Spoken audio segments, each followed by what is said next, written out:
What about the spices? Have you put any spices? Hi. আচ্ছা যাই হোক, বাঙালির ভাই ডিমান্ডের শেষ নাই বুঝছেন। এরা মনে করেন যে খাইতে দিলে শুইতে চায়, অবস্থা এরকম। তোমার করে দিছে না শিক্ষামন্ত্রী হিসাবে এসানদক মিলন রে, এত ভালো শিক্ষামন্ত্রী, এত স্মার্ট শিক্ষামন্ত্রী পাইবা তোমরা। তারপর আবার দিছে ববি হাজাজরে অক্সফোর্ড ফেরত। আর কত চাও তোমরা? আর বাংলাদেশ ব্যাংকের গভর্নর হিসাবে তোমাদের কি ওয়াল স্ট্রিট থেকে ইকোনমিস্ট এনে দিব নাকি? দিছে না একটা সোয়েটার ব্যবসায়ী, আর কি এর চেয়ে ভালো তোমরা আর কি এক্সপেক্ট করতেছো? মন্ত্রী পরিষদ দেখছো,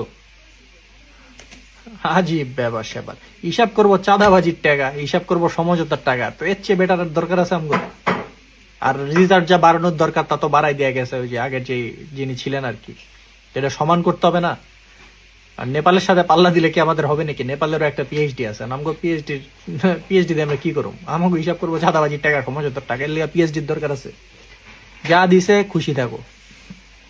তবে আমার একটা ভাই একটা হেভি প্রশ্ন আছে। প্রশ্নটা হইতেছে গিয়া যে আমার তো মনে হয় আমাদের কাছে এর চেয়ে ভালো অপশন ছিল একটা হইলেও। সেটা হচ্ছে আমাদের নগর ড্যাডি ইস্টাক কখনো বাংলাদেশ ব্যাংকের গভর্নর হইতে চায় নাই। মানে হয়তো সবই হয়েছে, মেয়র হইতে চাইছিল, এমপি হয়ে গেছে, প্রতিমন্ত্রী হয়েছে, কদিন পরে মন্ত্রী হইব, আবার বলে মেয়রে খারাইব হয়। তো বাংলাদেশ ব্যাংকের গভর্নরও তো আই গেস পারতো। কিন্তু আমার আসলে মনে পড়তেছে না বাংলাদেশ ব্যাংক কখনো কেউ ঘেরাও দিছিল। বিসিবি ঘেরাও দিব শুনছিলাম, ইয়া তো নগর ভবন তো ঘেরাও দিছে, এটা তো ইয়া। বাংলাদেশ ব্যাংক ঘেরাও দিছে এটা তো আমার মনে পড়তেছে না কখনো। জানায়েন তো ভাই একটু আমার, বাংলাদেশ ব্যাংক ঘেরাও দিছিল নিয়ে কোনোদিন?